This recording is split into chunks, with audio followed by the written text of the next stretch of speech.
안녕하세요. 부버지 김현민 기자입니다. 시즌 초반 포스테코글로 감독 밑에서 새로운 축구를 구사하고 있는, 그래서 영국 현지 언론들로부터 호평을 얻고 있는 토트넘 핫스퍼가 카라바오컵 2라운드에서 풀럼을 상대할 예정입니다. 그러면은 이번에는 풀럼과 토트넘의 카라바오컵 2라운드 경기를 프리뷰해 보도록 하겠습니다. 풀럼과 토트넘의 경기는 한국 시간 30일 새벽 3시 45분 풀럼 홈구장 크레이븐 코티지에서 열릴 예정입니다. 먼저 그 풀럼의 시즌 초반 상황 살펴보도록 하겠습니다. 풀럼은 에버턴하고의 개막전에서 1대0 신승을 거뒀으나 브렌트포드하고의 홈 첫 경기에서는 0대3 대패를 당했습니다. 그리고 이어서 아스널 원정 경기에서 경기 막판 팔리냐의 골에 힘입어서 2대2 극적인 무승부를 기록을 했는데요. 이와 함께 풀럼은 시즌 초반 1승 1무 1패 승점 4점 골득실 -2로 12위에 위치하고 있습니다. 지난 아스널과의 경기에서 풀럼은 경기 시작 1분 만에 미드필더인 안드레아스 페레이라의 선제골로 앞서 나갔죠. 하지만 페레이라가 63분경에 부상으로 교체 아웃되는 악재가 있었던 데다가 페널티킥을 허용하면서 부카요 사카한테 동점골을 내줬고요.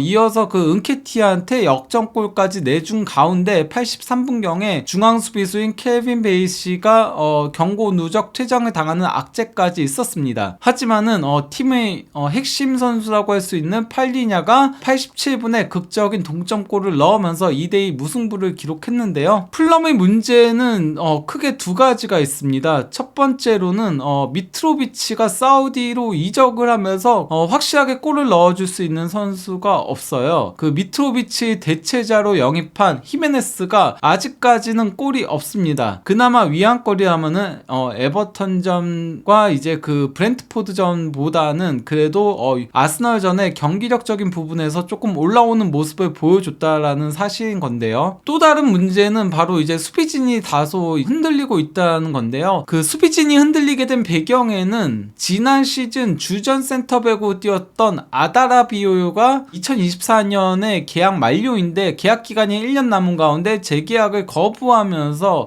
이적설에 연루되고 있고요. 실제 토트넘 이적설에도 있었고요. 지금은 이제 모나코 이적에 상당히 근접한 상태라는 보도들이 있는데요. 그러다 보니까 이제 그 아다라 비오요가 그 팀과 격리되어서 따로 훈련 중에 있습니다. 그러다 보니 이제 그 팀 수비진이 급격하게 새롭게 이제 그 개편하는 과정에서 흔들리는 모습을 보이고 있다라고 할 수 있겠는데요. 그러다 보니 이제 그 풀럼은 2라운드 브렌트포드하고의 경기에서는 그 센터백인 팀 림이 페널티 박스 안에서 파울을 범하면서 경고 누적으로 퇴장을 당했습니다. 이로 인해 그 은베모한테 브렌트포드의 두 번째 골을 실점하고 말았죠. 이게 그 0대3 대패의 원인으로 작용했다라고 할 수 있고요. 그리고 이제 그 지난 주말 아스널하고의 경기에서는 오른쪽 풀백인 케니 테테가 아스널에서 교체 투입된 미드필더 파비오 비에이라한테 파울을 범하면서 페널티킥을 내줬고, 이게 그 아스널의 동점골로 이어졌죠. 부카요 사카가 이제 페널티킥을 차분하게 넣은 거였는데요. 이에 더해 그 베이시가 은케티아한테 파울을 범하면서 경고 누적 퇴장을 당했습니다. 베이시 같은 경우는 아다라 비오요의 공백을 메우기 위해 이번 여름 이적 시장에서 나름 거액을 들어서 풀럼이 야심차게 영입한 선수인데, 첫 선발 출전 경기에서 경고 누적 퇴장을 당하는 악재가 있었던 거였죠. 그러면 이번에는 토트넘의 상황을 살펴보도록 하겠습니다. 토트넘은 브렌트포드와의 그 개막전에 2대2 무승부에 그쳤으나 맨유하고의 홈 첫 경기에서 2대0 완승을 거둔 데 이어서 본머스 원정에서도 2대0으로 연달아서 이제 그 2대0 승리를 거두면서 2승 1무 무패 승점 7점으로 현재 그 맨시티와 웨스트햄에 이어서 3위를 달리고 있습니다. 다득점에서 웨스트햄한테 밀리고 있을 뿐인 건데요. 일단 토트넘의 강점은 바로 새롭게 구성된 미드필드 라인에 있습니다. 사실 그 지난 시즌 그 토트넘의 주전 미드필더 라인은 호이비에르와 벤탄쿠르, 그리고 벤탄쿠르가 부상으로 아웃된 이후에는 스킵, 이렇게로 구성이 됐었는데요. 이번 시즌은 메디슨이 팀에 새로 가세했고, 그리고 또 이제 지난 시즌에 영입했었던 비수마가 토트넘 중원의 핵심으로 자리매김하고, 거기에 이제 그 유망주인 파페사르가 급부상하면서 3명으로 이제 미드필드 라인이 구성되고 있는데요. 이들이 지금 매 경기 좋은 모습을 보여주고 있습니다. 특히 특히 이제 뭐 디애슬레틱과 MOTD에서는 2라운드에는 비수마와 사르의 활약상을 집중 조명을 했었고요. 지난 본머스전이 끝나고서는 디애슬레틱도 그렇고 MOTD도 그렇고 메디슨을 집중 조명을 했었는데요. 현재 그 토트넘의 점유율은 무려 60.7%로 현재 프리미어리그 전체 5위를 달리고 있는데요. 지난 시즌 토트넘의 점유율은 49.9%로 50%를 채 넘기지 못했거든요. 하지만은 이번 시즌은 60%를 넘기고 있는 거죠. 이에 그 포스테코글루 감독도 본머스전이 끝나고 나서의 그 기자회견에서 뭐라고 얘기했냐면요. 우리 경기력이 정말 고무적이라고 생각한다. 전반전에 우리는 원하는 방식으로 경기를 했고 한두 골을 더 넣을 수 있었다. 후반전 초반 15분까지 패스가 다소 서둘렀고 몇 가지 나쁜 결정을 했지만 이후 안정을 찾았고 두 번째 골을 넣었다. 이후 경기는 우리가 통제했다라고 하면서 중원에서의 지배력이 컸다라고 얘기를 했는데요. 질문 자체도 그 미드필더진의 역동성이 돋보였다라고 한 거죠. 미드필더들의 가격이 1억 파운드인 요즘 시대에 메디슨은 4천만에서 4,500만 파운드인데 라고 이제 그 기자가 질문을 던지니까 여기에 대해서 뭐라고 답을 했냐면요. 메디슨의 이적료는 4,500만 파운드다. 그를 영입했을 때 나보다 더 행복한 사람은 없었다. 너무 기뻤다. 그는 우리에게 창조성을 부여했다. 볼을 되찾고 압박하는데 열심히 노력한다. 처음 일주일 동안은 다소 혼란스러웠다. 우리와 단 한 번의 세션만을 소화했음에도 그런 퍼포먼스를 보인 것은 대단하다. 그가 공격수들과 더 나은 호흡을 보인다면 더욱 좋은 모습을 보일 것이다 라고 하면서 메디슨의 가세에 대해서도 칭찬을 아끼지 않았었습니다. 또 다른 이제 토트넘의 강점은 바로 고른 득점 분포에 있습니다. 지난 시즌은 해리케인 득점 비중이 가장 컸잖아요. 실제 그 프리미어리그 팀들 중에서 특정 선수가 팀 내 득점 비율을 가장 많이 가져간 게 케인이었거든요. 근데 이번 시즌은 토트넘이 6골을 넣고 있는데 이 중 5골을 5명의 선수들이 나눠 놓고 있습니다. 나머지 한 골은 맨유 수비수인 리산드로 마르티네스의 자책골인데요. 뭐 로메로가 이제 골 넣고 있고 클룹세스키, 에메르송 로얄, 메디슨, 파페사르가 골을 넣고 있습니다. 포지션도 제각각이죠. 뭐 수비 쪽에서 2명이 있고 미드필더에 2명 그리고 공격에 1명이 있는 건데요. 여기에 대해 그 포스테코글루 감독이 우리가 이렇게 고른 득점을 하는 거는 우리를 더 상대하기 어려운 팀으로 만든다. 득점은 여러 선수부터 나올 수 있다. 우리는 그런 팀이 되기를 원한다. 해리 케인이 떠나기 때문이 아니다. 그러니까 이게 케인이 있었어도 마찬가지로 이렇게 고른 득점 분포를 가져가려고 했을 거란 얘기입니다. 내가 바라는 팀의 모습일 뿐이다. 우리는 측면과 중앙을 활용해 보다 다양한 위협을 가할 수 있다. 그게 상대가 우리를 더 막기 더 어렵게 한다라고 한 겁니다. 그리고 이제 또 다른 토트넘의 강점은 바로 이제 풀백들의 언더래핑을 통한 중원 및 공격에서의 수적 우위라고 할 수 있겠는데요. 이게 그 브렌트포드전에서 비스마가 볼을 가지고 있을 때 우도지와 에메르송이 좁혀 들어오면서 중원의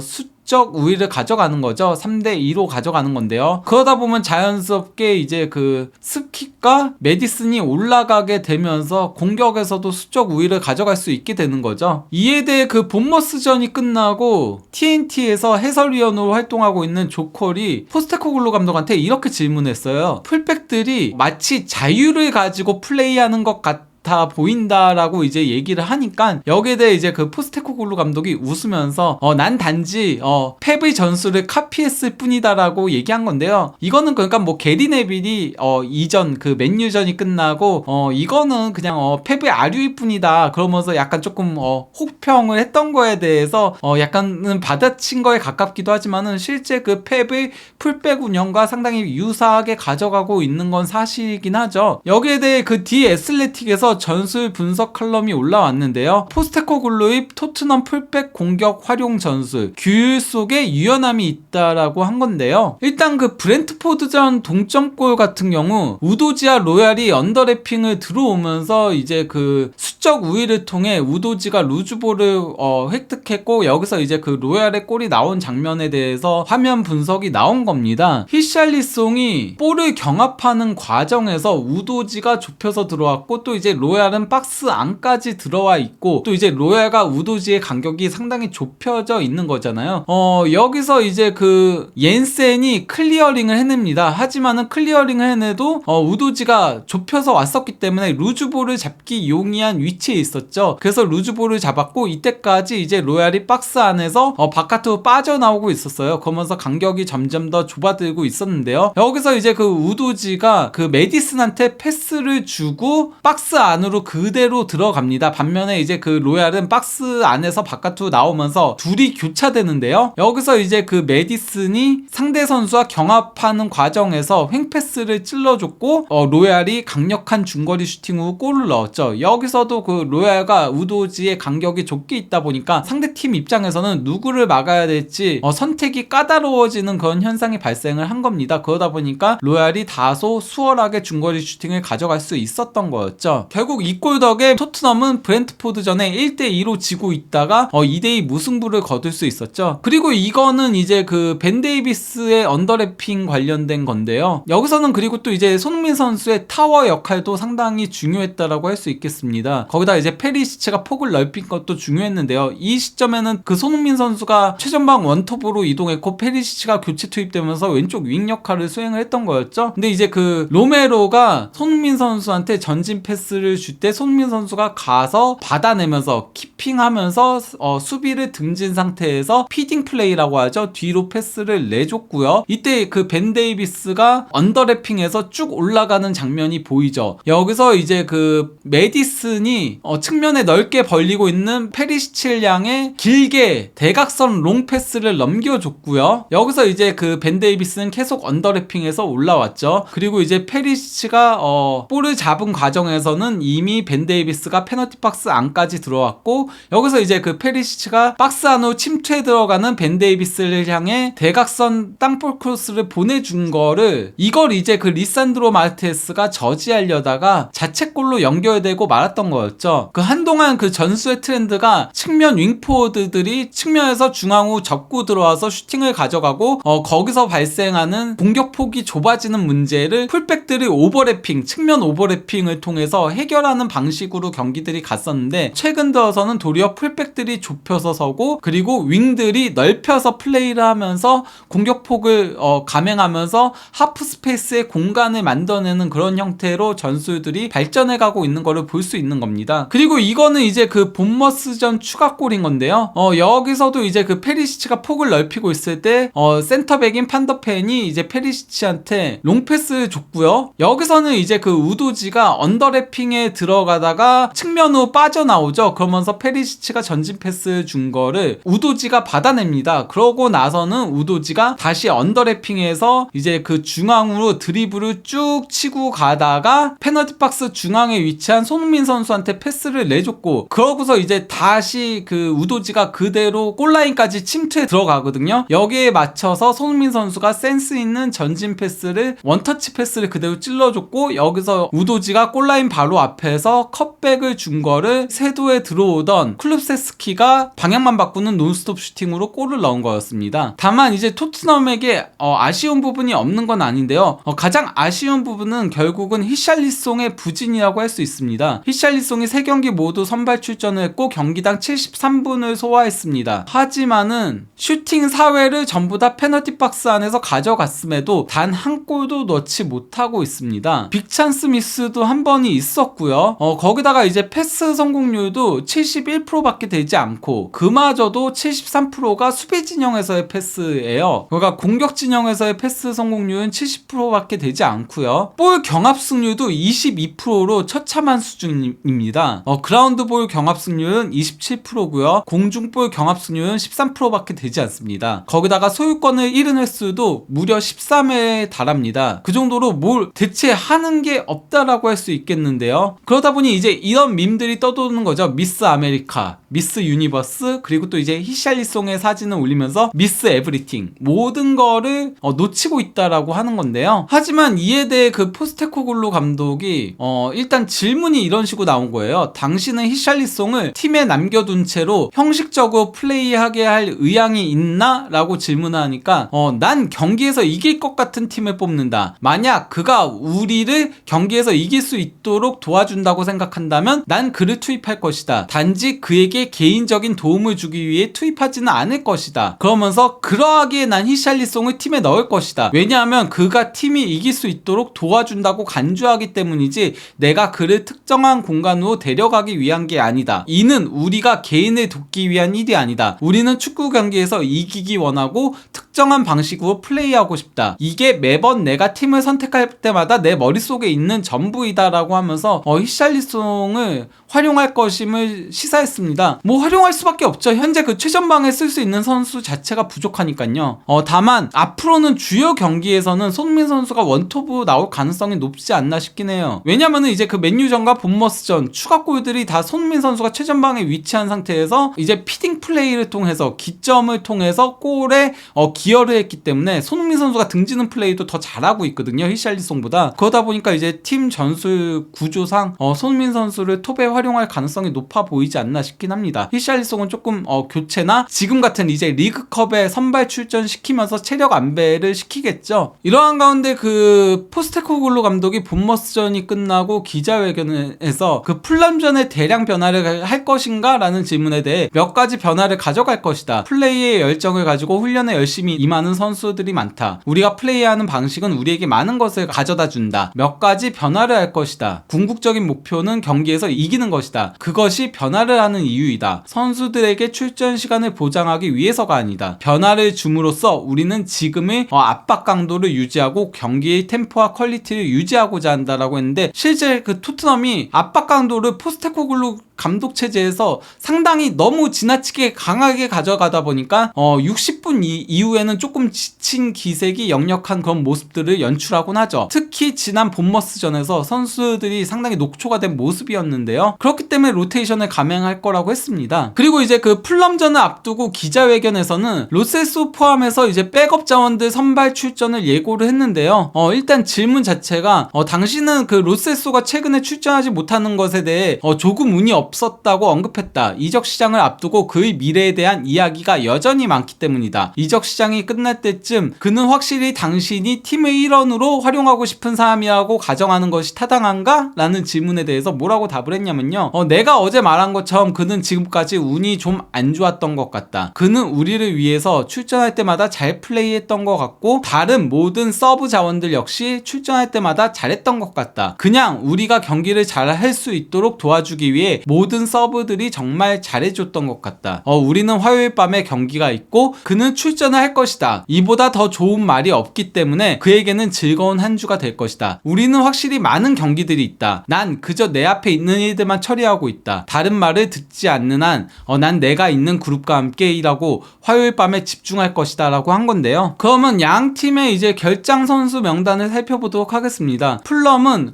윌리안이 이제 부상으로 이 경기 출전이 어려울 것으로 보이고요. 출전 가능성 25%로 나와 있죠. 켈빈 베이시가 지난 경기 퇴장 후 이번 경기에 출전할 수 없습니다. 그리고 이제 토트넘은 벤탄쿠르, 세세뇽, 브라이언 힐, 알피 화이트먼까지가 이제 부상자 명단에 이름을 올리고 있는 선수들이고요. 여기에 더 이제 우도지가 지난 경기에 고통을 호소하면서 교체 아웃이 됐었는데요. 근데 이건 그렇게 심한 부상이 아니라고 합니다. 그래서 뭐 출전은 가능하다라고 하는데 그래도 이번 경기는 선발 출전하지 않을 걸로 보이긴 하죠. 그래서 이게 그 예상 라인업인 건데요. 아무래도 이제 그 주전급 선수들이 대거 빠질 걸로 보이긴 하죠. 양팀 모두 리그가 더 중요하다 보니까 로테이션을 대대적으로 감행할 걸로 보이는데요. 뭐 풀럼은 비니시우스가 이제 원톱으로 나오고 케어니를 중심으로 트라우레와 이제 윌슨이 좌우 윙에 배치될 걸로 보이고요. 그리고 리드와 루키치가 수비형 미드필더에 배치되고 좌우 풀백은 로빈슨과 은바부 그리고 중앙 수비는 팀님과 이제 아다라 비오유라고 예상을